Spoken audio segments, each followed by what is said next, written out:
bentuk lingkaran abu-abu ini merupakan droplet dari lipid. Dia ada droplet yang besar, ada juga droplet kecil.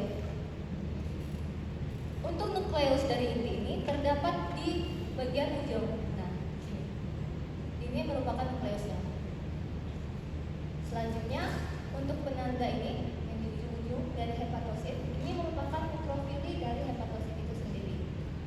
Nah, di antara mikrofili hepatosit dengan sinusoid ini terdapat celah Distel.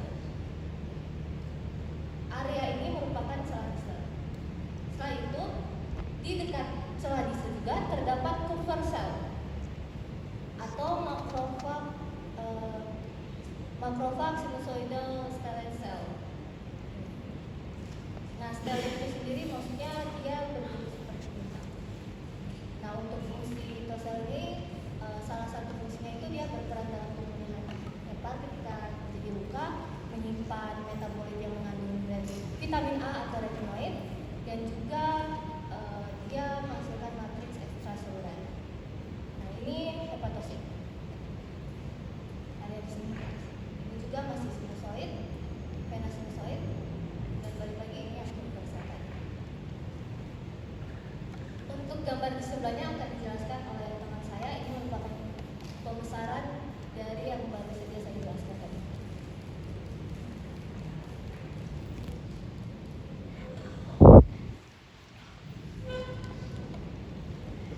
Baik, dapat dilihat untuk gambar sebelah kanan ini merupakan pembesaran 18.000 kali di area sekitar sinusoid. Jadi terdapat red blood cell, terdapat juga sel endotel, terdapat celah Distel, dan juga terdapat hepatosit. Untuk celah Distel sendiri telah kita ketahui bahwa ia merupakan celah yang memisahkan permukaan sel endotel dan juga permukaan hepatosit. Kita dapat lihat terdapat anak panah yang ada di dekat red blood cell atau eritrosit atau sel darah merah. Itu menunjukkan bahwa terdapat celah pemisah sel endotel yang melapisi sinusoid. Terdapat juga anak panah di area sekitar hepatosit yang menunjukkan bahwa terdapat banyak mikrofili yang memanjang dan bercabang ke dalam celah Distel. Selanjutnya, untuk gambar sebelah kiri, ini merupakan pembesaran 12.000 kali di sel hepatosit di dekat nukleus yang menunjukkan organel-organel dan struktur-struktur dari sitoplasma. Terdapat nukleus yang ditujukan di huruf N, terdapat peroksisom, terdapat inklusi glikogen. Inklusi glikogen ini seperti bercak-bercak hitam yang saling berdekatan. Terus juga terdapat mitokondria, terdapat juga retikulum endoplasma halus dan retikulum endoplasma kasar. Itu bedanya hanya di bentuk retikulum endoplasma sendiri. Yang kasar itu dia memiliki ribosom. Bisa dilihat.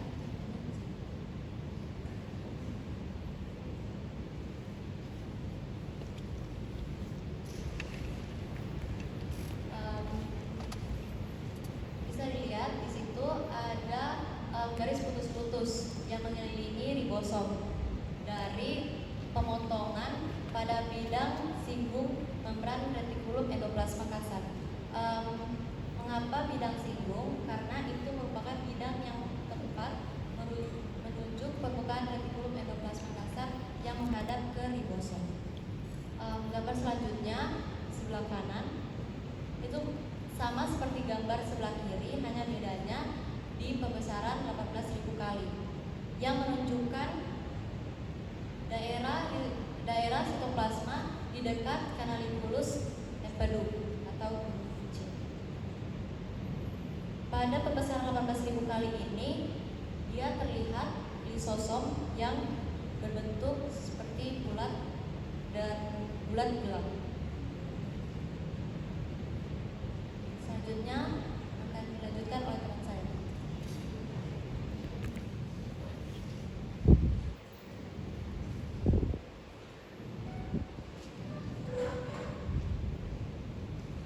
Baik, jadi selanjutnya kita melihat histologi dari pankreas.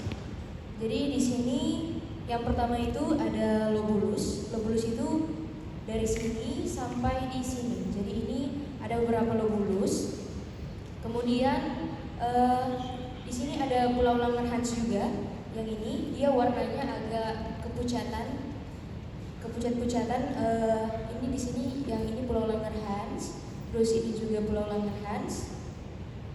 Dan kemudian ada asini. Asini itu teman-teman bisa lihat yang berwarna merah ini yang di dalam, bulat-bulat yang di dalam, itu namanya asini.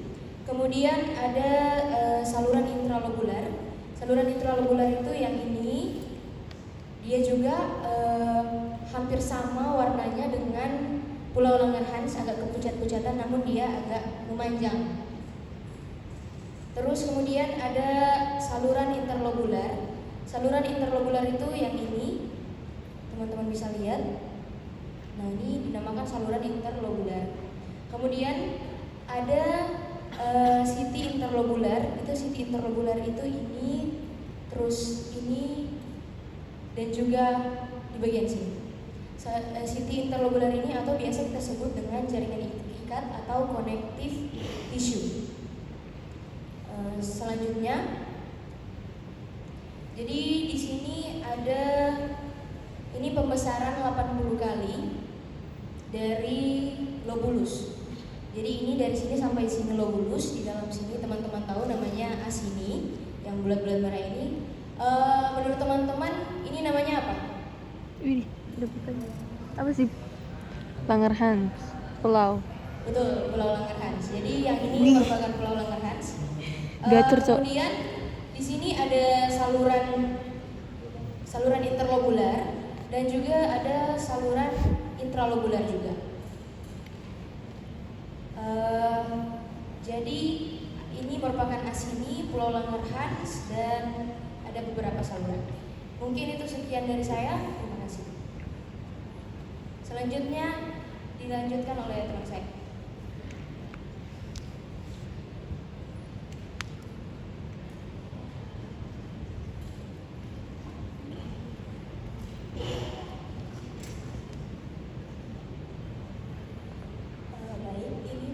Lanjutan dari histologi pankreas, di mana pada kedua jaringan ini dia menggunakan metode pewarnaan histokimia khusus, di mana pada gambar yang sebelah kiri itu dia menggunakan metode aldehida fusin, di mana sel betanya itu diwarnai dengan warna biru.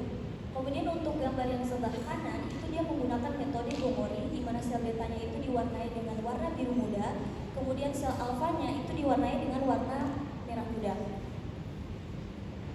Kemudian pada histologi pankreas ini dia menggunakan pembesaran 400 kali. Tujuan dari pewarnaan histokimia khusus ini adalah untuk membedakan berbagai jenis sel yang terdapat di pulau Langerhans.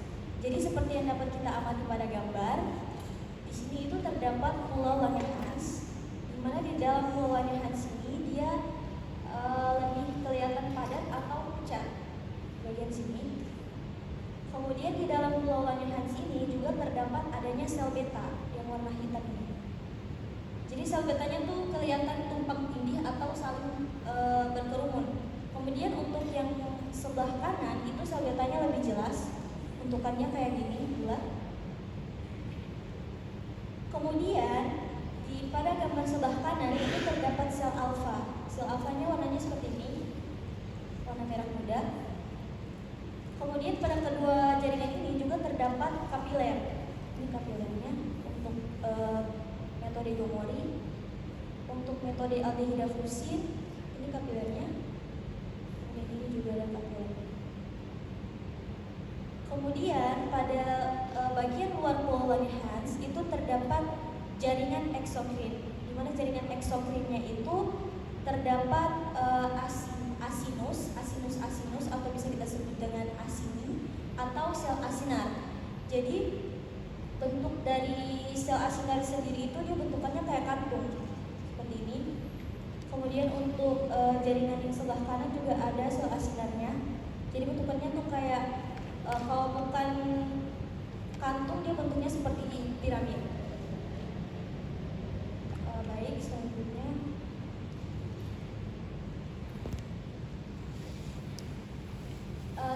ini sama pakai pembesaran 400, tapi untuk persiapan jaringan ini itu suplai vaskularnya itu disuntikan dengan pewarna merah. Jadi pada jaringan ini bisa dilihat adanya buah warna Hans. Kemudian sebelahnya juga ini buah warna Hansnya itu bagian dalamnya tuh agak kelihatan padat.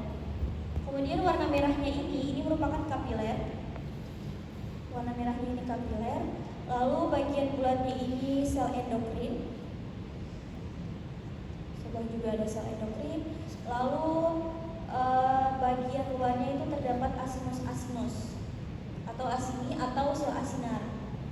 Bentuknya seperti kantung, kalau bukan kantung bentuknya seperti piramid. Jadi tujuan dari pewarnaan disuntiknya suplai vaskular ini untuk menyorot sejumlah besar kapiler yang terdapat di buah warna Hans. Sekian dari saya, terima kasih.